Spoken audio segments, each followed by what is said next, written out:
All right, should we go ahead and get started? I am your discussion leader for today on this topic of how we can test or falsify theories of the brain. And Fritz is going to serve as my scribe. And so, why don't we get the words set up here? So I thought what I'd do is maybe just start off with a few general observations about this this problem of how we go about trying to test theories, and maybe I'll just start off with talking about some of the challenges to kind of just maybe get discussion going on this. And so one of the challenges in testing theories is that testing theories requires doing an experiment, and most theorists don't have experimental labs, so it kind of requires teaming up with other experimental labs. And one of the challenges in that is that oftentimes experimentalists and theorists come from different cultures, sort of think about the problems differently, and experimentalists have their own agenda. So it's not like there's a sort of sitting there tapping their fingers waiting for a theorist to come along and suggest an experiment to them. And so trying to understand how to get on the same page with an experimentalist and so you can actually have a productive relationship in terms of getting on board with a theory and actually trying to do the right experiments to test them is a non-trivial task, oftentimes to execute that. Another challenge I think is that there's many moving parts here. I guess what I mean by that is that most models oftentimes are only addressing one part of the system. So you might build models of V1, but V1 is having all these interconnections with V2, with thalamus and other areas, with other layers of the cortex, with other layers within V1 and so forth. And so your model may be only addressing one part of the system, so it's inherently incomplete. And so because of that, it's very hard to make precise and very specific predictions oftentimes, and sort of put a lot into that. And the other is that oftentimes because of the nature of experimental data, we can only make partial observations. So you can't really sort of get a whole complete picture of everything going on in the system. So at best, all you're going to be able to do is get a sparse sampling of the neurons in the system. So that sort of limits how specific I think one can be with these predictions sometimes. So that's another challenge. And then the other is this idea of trying to bring theories down to earth. So oftentimes the theories live up in math land, and bringing them down into sort of like physical implementation of how you're actually going to implement them with neural circuits is a challenge. So I wish Ela Feet was here, because she was talking in one of the other discussions about how she hates Mars 3 levels. So Mars 3 levels, have the sort of level of computational theory, and the algorithm, representation, and then implementation. And implementation is sort of relegated to sort of almost sound like an afterthought, and somehow you have to implement all this, and that's just kind of like a side detail. And I actually think that's really a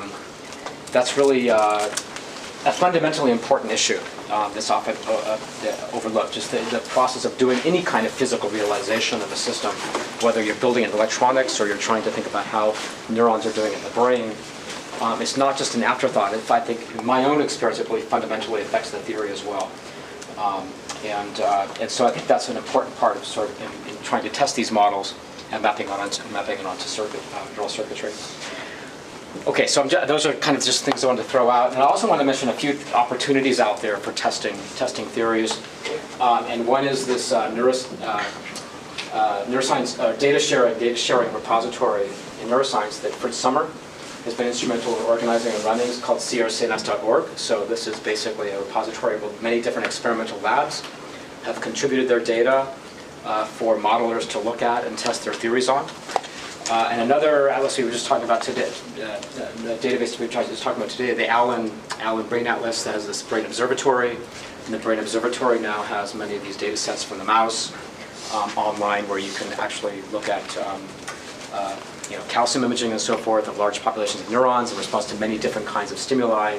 So it's an opportunity to kind of do experiments post hoc and after the fact. There. So let's see. That I don't know if it's, so I'm just going to throw those things out for now. I know Nancy wanted to say a few words about testing models.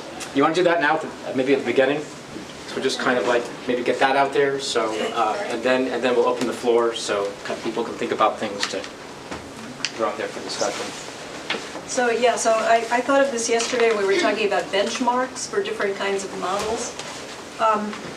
So yeah, I mean, I'd like to, I don't know about benchmarks, but I'd like to find something that can help in connecting the modeling with brain problems. So for example, yesterday I talked about some abstract problems that it seems from neuroscience papers are solved in the brain. Things like winner-take-all for focus, some kind of similarity detection for comparison, some kind of neural coding.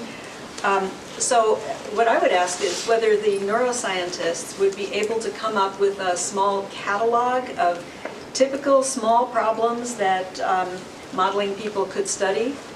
So I'm not thinking of general problems like the vision problem. I mean, nothing big. Like little nuggets that, you know, here's a typical little problem that keeps recurring, and try to say it in some abstract way, because that's the way that the theoreticians would be able to try to study that. So what would we do with this? Well, of course, the modeling people could have fun. We can design networks that solve them. We can analyze the energy, the convergence time, network size, that kind of thing. But maybe eventually these could be used to, could be tested with experiments. First thing I thought of is, well, you could see if networks that look like this appear somewhere in the brain if you're doing connectomics kind of testing. But maybe there's other techniques that would let you see if the behavior like that of these toy networks actually appears somewhere in the brain. But we can use lots of help from neuroscience people in suggesting ideas for specifically what problems we might look at.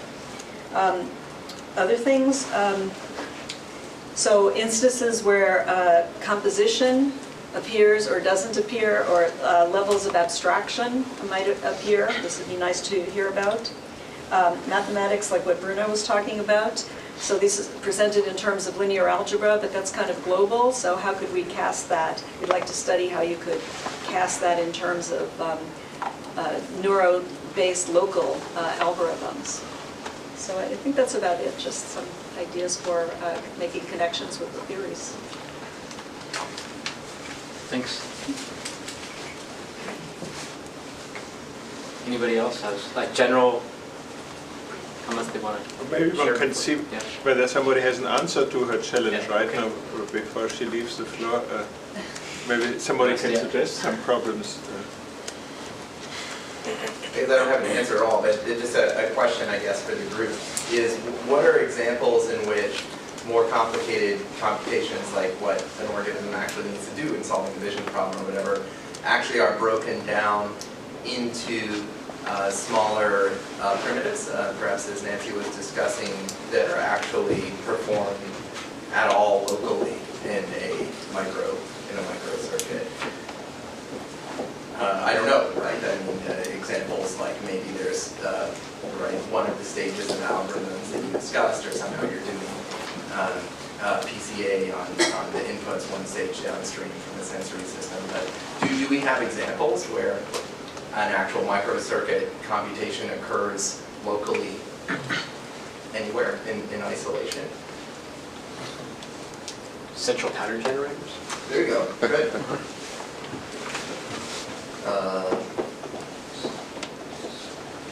To me, there are two chapters of this question, one with plasticity and one without plasticity, right? She discussed something without plasticity, and certainly one should try how far one can go, because just technically one wants to theoretically analyze it with kind of really rigorous mathematics. It's easier then, right? But many questions that come to my mind, for example, like emergence of sparse coding is then something where plasticity gets involved, but then immediately it's a question of can you formalize in such a way that it's not analytically tractable then, right? Which is, I think, one of the desirable aspects, right, for her program. Another example for Eric would be the retinal circuitry for direction selectivity. There you go. Perfect. I don't think anybody talked about it at this meeting, but that's pretty well defined.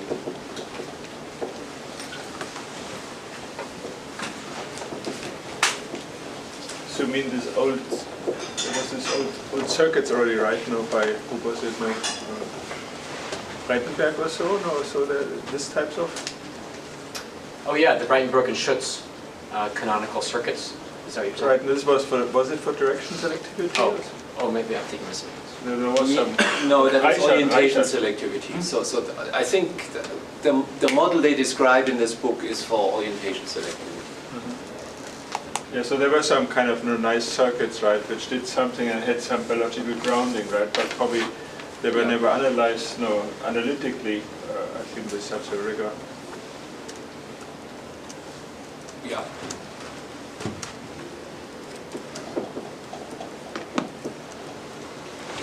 Yep. So maybe there is also a way to incorporate some ontology, some model of the world, rather than just statistics and classification. There is classification that classify for different concepts, and concepts can be lost if some portion of the brain is damaged, so you can forget what they have. But then there are already born concepts that save the, the just born animal from some risk, and something that already also over time is learned and just models the physical world, abstract and generalize and make some conclusions. I think looking at the brain only on the way neural network learn and change the weight of the ages is missing some other portions of the brain that have some model of the physical world. And both of them interact all the time. Maybe you can look at this as some kind. Do you think those are separate? I mean, I don't understand. I mean, they also have to be presumably implemented by neurons, right? Yeah, but So what's the distinction? I don't understand. for instance, there is place in the brain that if it hurts, you just lose. It's like a directory. You just lose the concept. The memory is there, but you don't understand. You don't see anymore piano. You don't see, like when Indians saw first sheep, it was the concept didn't appear. They didn't see it. So it's some kind of a different, part of the brain with different capabilities than, say, plain disk. Maybe you remember so many memories. The encoding should be similar. There should be some encoding. But then you have to have some kind of directory, understanding, classification. And above that, you have to have some model for the physical world that can generalize and predict what will be the result of some action. So I think that the model shouldn't be so flat, like everything is a memory disk. What do you mean by flat? I guess I don't understand. What do you mean by flat? Well, there was sometimes expert system. Expert system had some knowledge base, which is the ontology. I think this not only is the directory is something that exists and give you semantics, but also there is some model that we can predict and take it from one situation to another. And I think all this should play together. And we can learn from sick people that lose some part of the brain that they don't function well in some of these functionalities. And then maybe we can have a model that is more complete, not only deep learning. Maybe it also involves some Markov, hiding Markov chains that represent states. And then you know from this chain to have state machines that make cheesecake. So I'm saying that if we look look at it all as neurons. They're doing some, plan deep learning. Maybe we lose. We should have something that is, more structured and we can base it on. Some people have lost some function in their brain. So I think maybe what you're getting at is that there are actually disorders that are very odd. So people lose the ability to recognize something or name it, for example, but they can still deal with it, or the opposite, and things like that. And so I agree with you. It probably would be good to kind of monitor these things in order to get a handle of what and how information is represented in brains. Is this something you mean? Or? Yeah, I think it's not represented as flat pixels. There are some concepts. But I think, most computation theories of the brain do not think of such a flat representation. Everyone thinks that, there's kind of hierarchical structure in sensory input, and there's, generative models. So some kind of directory is classified objects and stays and enhance over time. And then it's also not dynamic enough because you don't have state. It's like, you have directories that you still don't have the points. And you cannot somehow generalize and abstract some situations. So I think, Wolfgang, you had I think they still talk about simple computational primitives as written there. So I think now we have talked often about working memory, right? Now you can design this in a very primitive way as something where a bit comes in and has to be maintained until some other bits prompted to read out. Or you can generalize this actually to a finite state machine, I think, which makes a lot of sense, right? And so implementing these, then I think this would be probably nice. Now, interpolations between kind of complexity theory and something which seems to make sense for brain circuits, right? When you're talking about the working memory, so what would be the list of tasks that it's supposed to do? Pattern completion, pattern interference? I think if I understand Nancy's program, she described this in a very simple version of a winner-take-all circuit, just selecting a leader among those input lines which are on them, right? So it's extremely simple, like theoreticians like it simple, right? Addition or multiplication or so. And working memory, if you really kind of reduce it to the barest bones, is simply a bit comes in, it has to stay there until some other signal comes that it wants to have a readout, right? Now this is, I don't think about how the brain works, I think about primitives, right? And then later, or others can then build out of these primitives something which is an interesting brain task also, right? But just like this concept of thinking about computation primitives, like a single neuron, it produces a weighted sum then, right? Now it's a computation primitive. Now we want to have something which in small circuits can be realized, and then also which is really analytically tractable, which is something which many things don't really allow them, right? One has to say also that, of course in theoretical neuroscience there has been a lot of this postulation of these computational primitives, for example, content addressable memory like the Hopfield network. And the problem a little bit is you can define all these primitives, but it's like the parts of a car and you just put them next to each other, it doesn't make a car. So to some extent I would also say we somehow didn't get too far. Maybe it's a good idea to rethink this idea of the primitives now that we have actually models we can put together and do something interesting in terms of machine learning. But in the past, I would say this thinking in terms of these small computational primitives has, there was a lot of work on kind of Hopfield type of networks, but none of this has actually really led to a kind of a machine learning algorithm that really performed something that people would blow people away.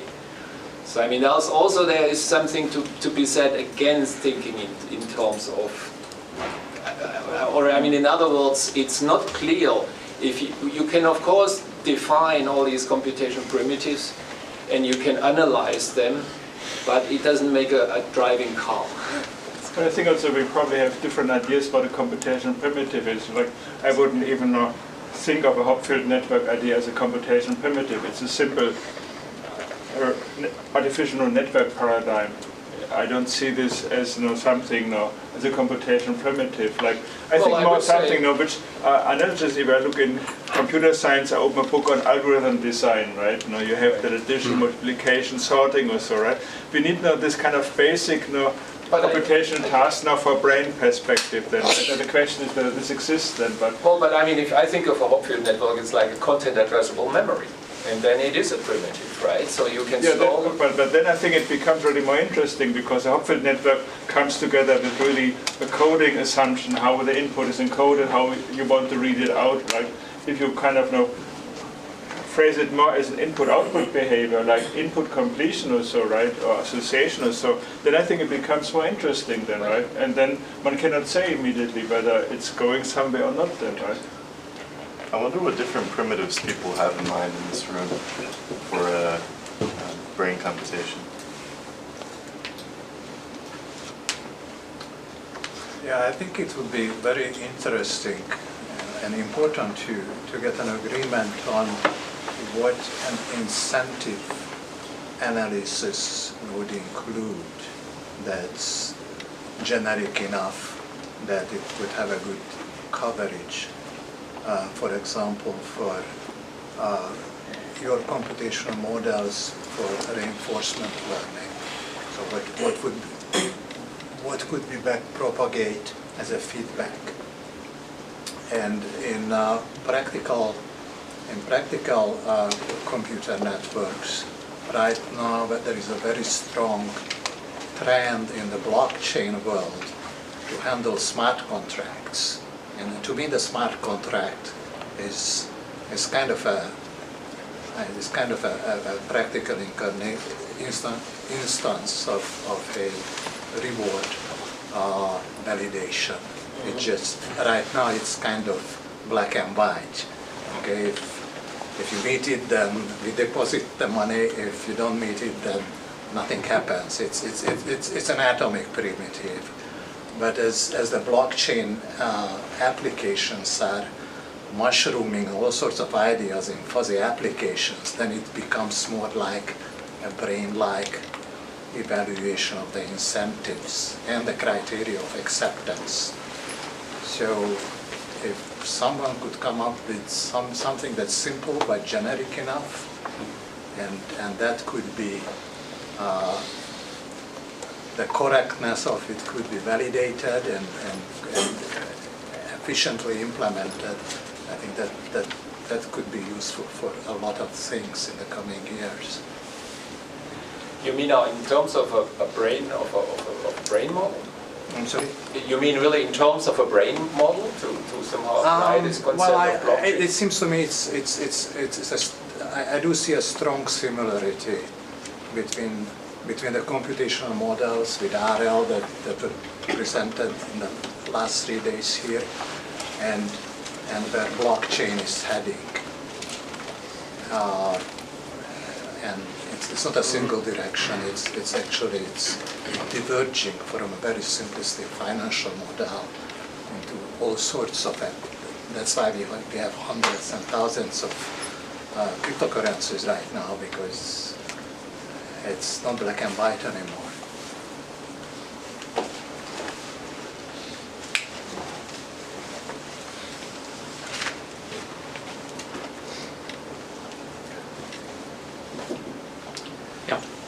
I have a question about what is kind of feasible, what the feasible lines of research in experimental world, in a sense that so one big one is vision. People like you study vision, there is optogenetics, so vision in mice, something very well studied.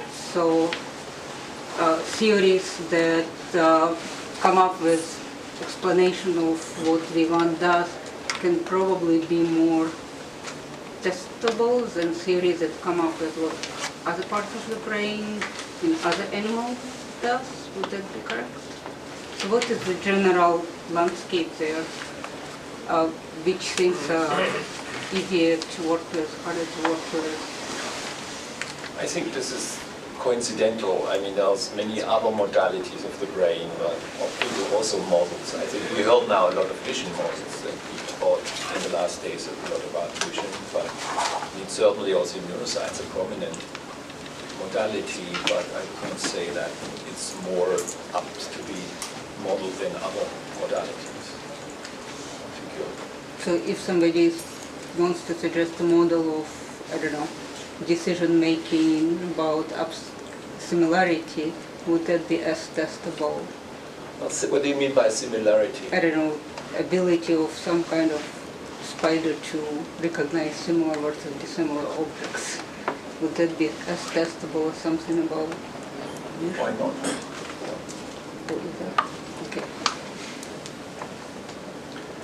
One thing I wanted to add is, and maybe this isn't possible in the neuroscience community, but you have all this data, as Fritz has pointed out, and if we had a catalog of grounded observations about what that data says, it could be about low level about firing rates, or it could be at the behavioral level, or it could be about memory interference, or any number of things, and we make it easier for people to find testable relationships between their theory and these observations, and accept in the literature that there are different levels of testability.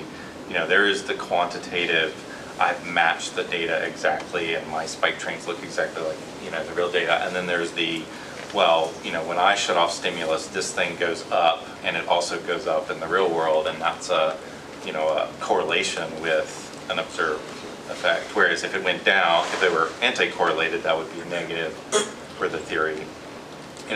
So my point is make it easier in terms of bringing the observations closer to the theory and being more accepting of the level of agreement, between theoretical predictions and. I agree. Yeah, yeah. Go ahead. And so how would you do that? So by annotating the data in a way that this is made more explicit? Maybe there could be a taxonomy of observations attached to data sets, where you could search for what are statements about spiking and with weak animals with. Okay. So I just have to tell you, this is exactly where the difficulty starts already with standard just sharing data sets. Yeah. It's very hard because it's so hard to describe the context that you need to understand the recordings, the experimental paradigm, everything. Yeah. And so there's really a lack of methods somehow to describe, because of course, the behavioral context of an experiment is as rich as behavior. Yeah. But so it's a lot of work to take your theory and to connect it to a testable proof, and so you find something that it shows, and you go, great, you publish the paper, and you don't have the ability to look for all the things that might support. Yeah, it might be almost easier to do that actually on the side of the theories. So I actually talked to Kevin in the intermission, and he said also, if you have a machine learning system that recognizes NIST digits, this is not how people recognize NIST digits. But okay, so we need to, so there's really an experimental interface to understand to what extent, a machine learning model that really recognizes NIST images is similar or different to how people do it. So in other words, it would be interesting if there is a theory and say, okay, I have a method to recognize NIST digits, that you kind of put it up in a way, in a Docker way, that people can run the model and almost run behavioral experiments with it, so that you can then really figure out how does this compare to behavior. Yeah, it could go both ways for sure. Yeah. Enabling experimentalists to try to match the observation they're currently making with the theory's output. I like the idea of sort of getting a taxonomy of observations, because one of the things I really enjoy about talking with experimentalists is just learning you guys, I think, have a very intuitive way of understanding these systems. You've had so much experience recording from different layers, and you know that neurons in layer 3, they typically fire like this, or these other neurons are kind of silent more often, or whatever. And So you hear all these stories oftentimes from experimentalists that you'll never find in a textbook. And it's just things you know from all your experience. And that just blows me away sometimes, because I'm marching, initially with this sort of textbook understanding, and then I'll talk to someone who actually knows all this stuff, and you get a completely different side of it. And I think some way of just writing all that down and consolidating it somewhere would be enormously And I would add valuable. to that taxonomy is probably the wrong word. Like Okay. tagging is probably a better word, right? Because Yeah.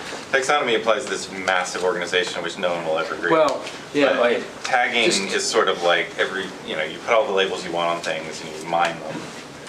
So I think this is really an important problem, but it is a problem where we have then to think about how to organize this tagging. That it's really kind of question driven, that we don't just have an overhead of work that no one looks at, right? So how can theorists and experimentalists agree to actually create interfaces? How? Well, it's a way of generating citations. So there you go. Yeah, that's right. That would be a way to. So should that be makes back. it's worth some work, right? But of course you want to do it. Yeah, exactly. In order that it generates citations, you need to come up with ways to describe these things that people really look at this and spend time with it.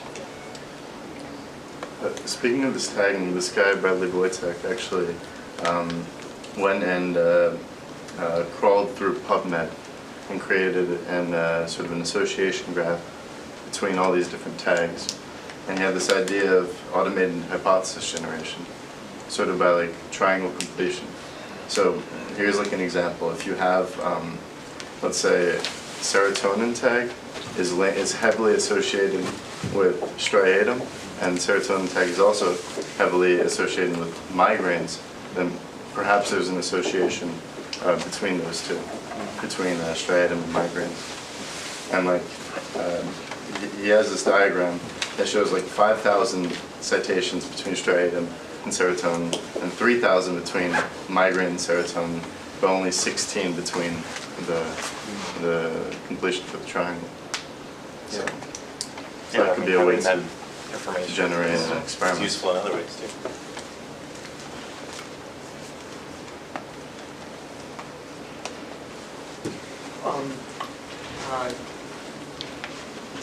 What I'm wondering, so in asking this question, is a alternative way to ask it, what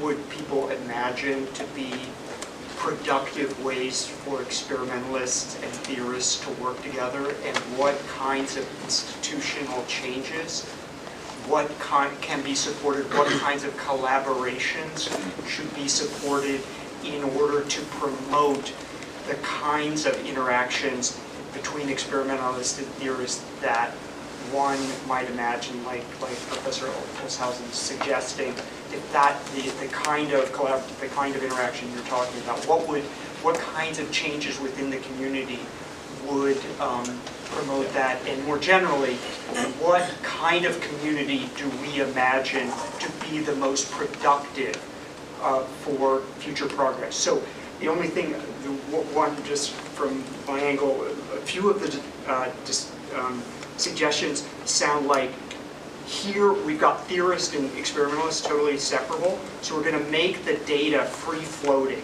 We're going to make it off in this database, and as Professor Summers is saying, that relieves it all of its context. You don't, in theory, you don't need to know any of that context, how it was actually produced or something. It's just floating out there, and we can deal with that. That may or may not be the way for forward progress. I think that's what you were suggesting. Well, I mean, traditionally, the interaction between theorists and experimentalists was almost pairwise. So you would have one experimentalist who would somehow engage with a theorist to really, and they would explain, the experimenter would then explain the data in all the detail the theorist needs. And there's an entire funding mechanism built on that model, like the CLCNS program in NSF. This is how teams are formed there. So it's direct collaborations. And the idea to set up this repository where data sets are just shared freely is, if you insist on this pairwise combination, there's a lot of theorists who have no data, basically, because they don't happen to know an experimenter, right? And so the idea is that, the idea was, and the idea now at NIH is, I mean, data sets are getting bigger and more complicated to understand, even for the experimenters who collected them, right? And so the idea is really to have to have these platforms where people just can actually share the data and work on the data. I think the overwhelming problem is communication. That there's a lot of opportunity here for experimentalists and computational people to get together, but we don't talk in the same language. And I don't see anybody trying to solve that problem. And I think until it's solved, we're never going to have the interactions we need. How do we solve that problem? Like, what would you like theorists to do better, and what should experimentalists do better to solve that problem? I have some ideas about it, but I think that one of the problems for neuroscience, one of its strengths and one of its problems, is that it brings people from all sorts of different backgrounds, from physics to humanities. And people that come into neuroscience without a math background are just tune out all the computational approaches. It's very difficult for them to learn this. I believe it's much easier for people with a strong math background to learn biology than the other way around. And I think that... If they're willing. Sorry? If they're willing. Yeah, well, I mean, I think biology is all about memorization. It doesn't require any great intellect, but I think math is harder. Frankly, I think the onus is on the computational people, because it's not going to work the other way around. I find that computational people, I don't mean this as a criticism, but they tend to talk to each other. They're not willing to talk down to the biologists. And I think that's where the main communication problem is. So I know Bill Bialik at Princeton, a number of years ago, they were sort of revamping their curriculum in the biological sciences to really kind of train people in a much more mathematical way, because it's like comparing to physics, theoretical physics versus experimental physics. They both have the same training, the same basic training, and they can speak the same language then about experiments, and that's what we're lacking. And I don't know what's become of that at Princeton, or maybe the Princeton people know about that curriculum, but that seems like, you sort of have to start from that level, it seems, with the new generation of students and retrain them in a different way. That may well be the answer. That is happening in a lot of places. This is happening. I mean, we have a summer course at Berkeley where we also co-teach people with math background and people with neuroscience background to get the data. And this works very well. And it's true that usually for the quantitative people, it's easier to catch up to understanding the data. So we basically admit people also from neuroscience who have some background in math, because we cannot train from scratch. Either. So often it's going to be a bit contrarian to what is that. I don't think that the problem is that the theories are not, or computational people are not talking to experimentals, right? I mean, I am at Emory with 300 labs. We do neuroscience research, and I did my best to try to talk to people. The problem is that, at least in my case, what was happening is that the experiment that those experimentalists do are fundamentally not the experiment that you can use to validate or define or even think about quantitative theories, right? The experiments, it's very easy to fit a line through two dots, right? It's very easy to ask a question, did this thing turn blue or did it not? Or did the phenotype disappear or did phenotype not disappear, right? And then what do you do with it? It's a paper, but as a model, as a test for a model, if an experiment is a one-bit experiment, then you can only rule half of series with that experiment, right? And what we want to do is we want to have experiments which have significant digits after the dot, right? And many of them, so that you can actually fit parameters, fit models, and so on and so forth. It's really, I think that it's not the issue of us not talking to experiments, it's just the type of experiments that are mostly done, at least in my own medical school, are such that they don't have a need to talk to me, and I don't have a need to talk to them because the experiments are not usable. But I mean, is it not up to you to convince the experimentalists that they do the experiment that you find that you can argue for that they are valuable? I think that, fundamentally, I think for myself at least, I've decided that I'm not necessarily willing to convince, or spending my time of convincing people that I am useful. The usual, the story nowadays is that often, not often, but sometimes the situation is that the grant doesn't get funded because there is not enough theoretical analysis, and then they start looking out for us, right? For the few of us who are serious. It's a very asymmetric situation in some sense, and I can live without them as much as they can. And I have my own collaborators, and I'm fine, right? I don't think that there is a need for me to go and convince them. And science progresses so continue all the time. You people who are training are going to take over, right? That's. So what are you? Well, I guess this depends on individual situations. I mean, I think, for example, we have heard Surya's talk, so that's a good example of real collaboration between the theorists and the fundamentalists. I don't know how many people are still here from the AI side. I would like to hear a little bit, unless this is not a topic of today's discussion. I wonder, is there interest, is there kind of incentive to have more interactions between people from neuroscience and artificial intelligence or machine learning? If so, in what areas? I mean, from the machine learning side, is there interest from that side? Both sides, bi-directional.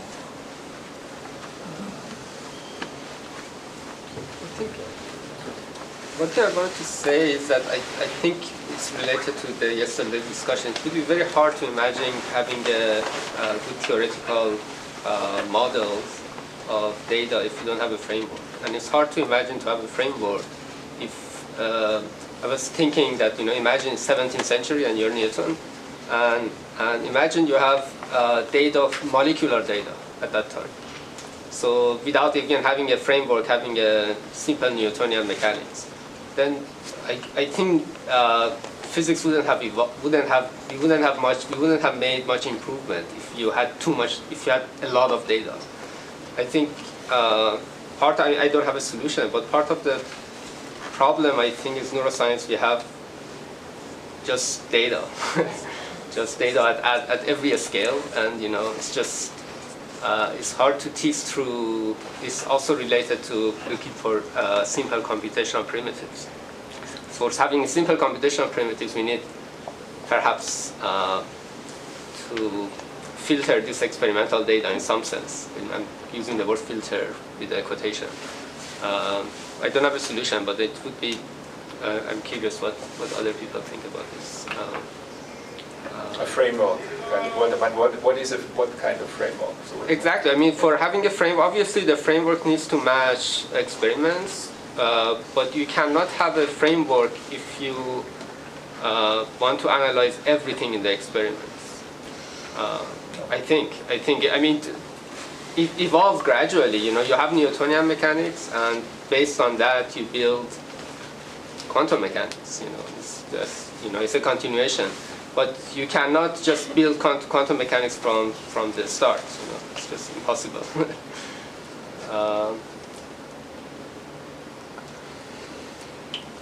Yeah.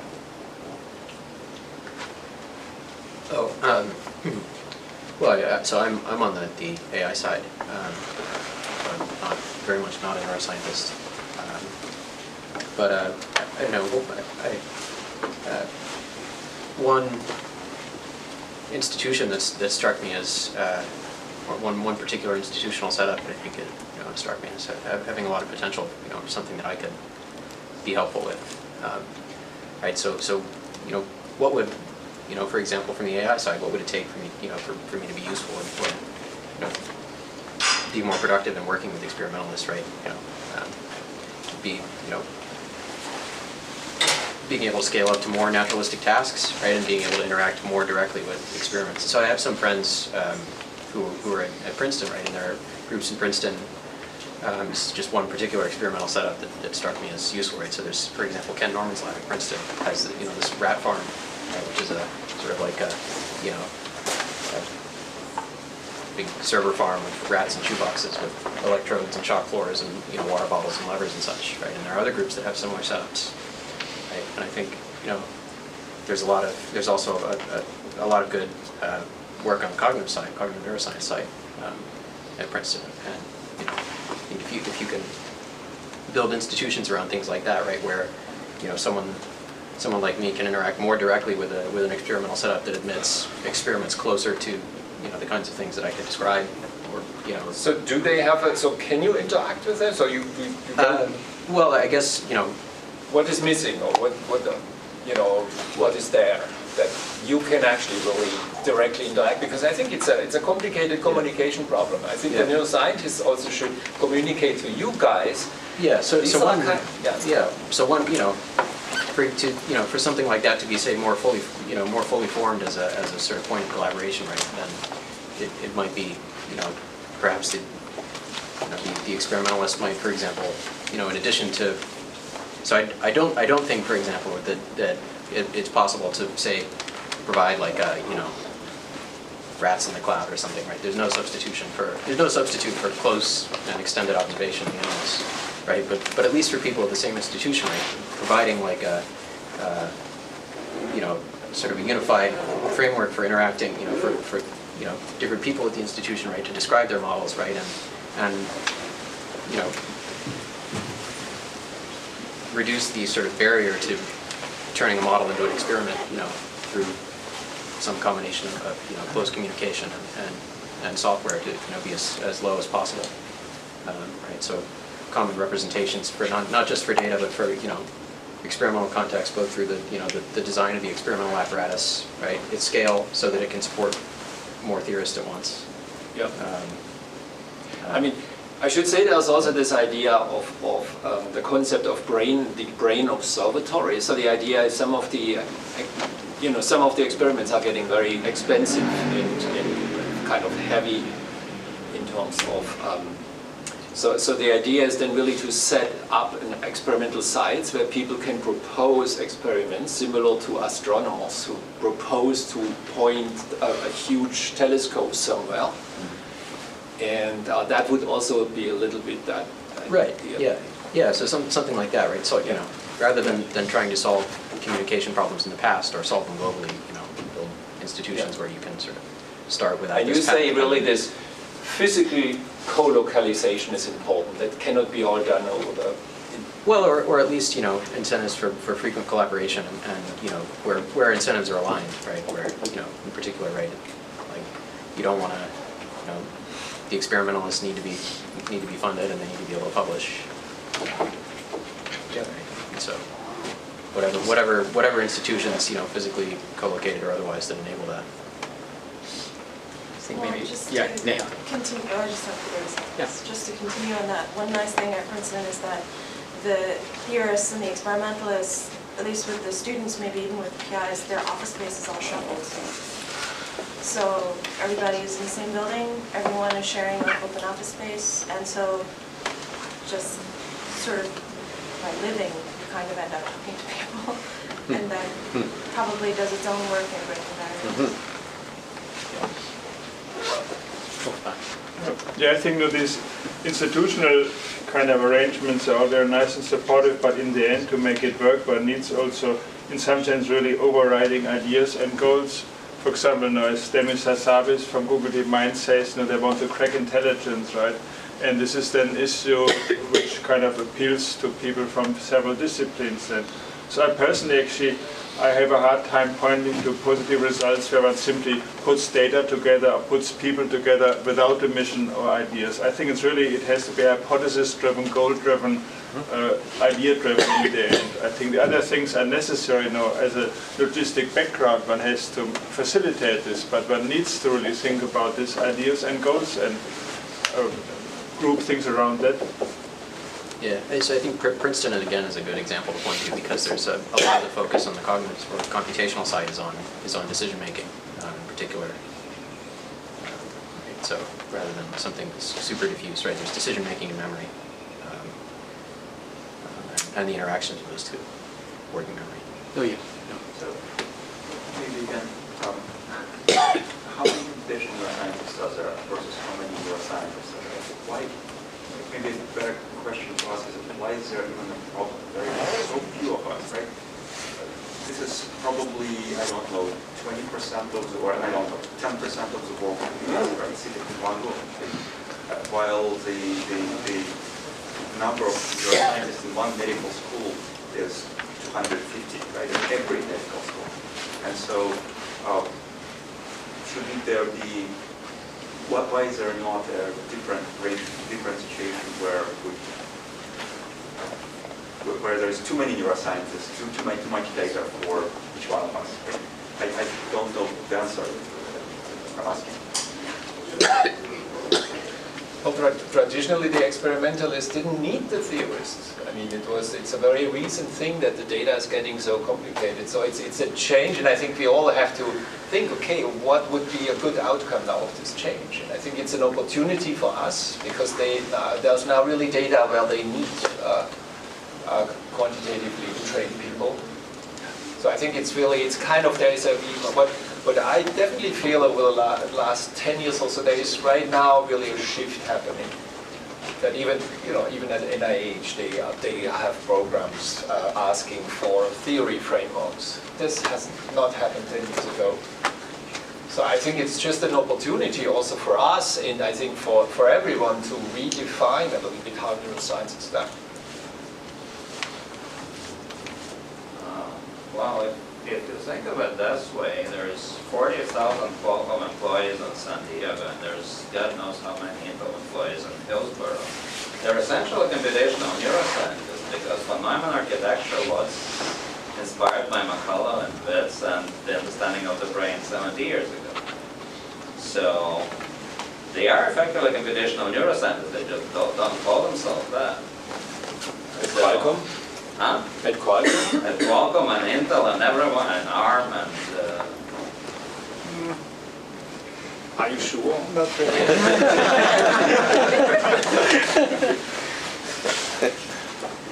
I mean, I'm certain some people, yes, and they'll, yeah, they have other tasks to do. I mean, most of the time, right?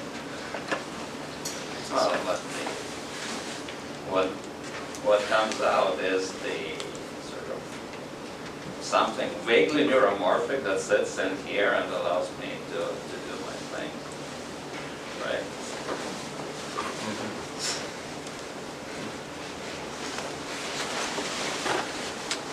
Well, the day is getting on, so any other burning issues that? So maybe we should adjourn and then start over tomorrow. Yep. All right. Thanks everybody for participating. I took blind the book camp, and I didn't know the genetics real combined. And then you told me that you cannot ignore spider brains, and I thought it's annoying. I know much for ignorance.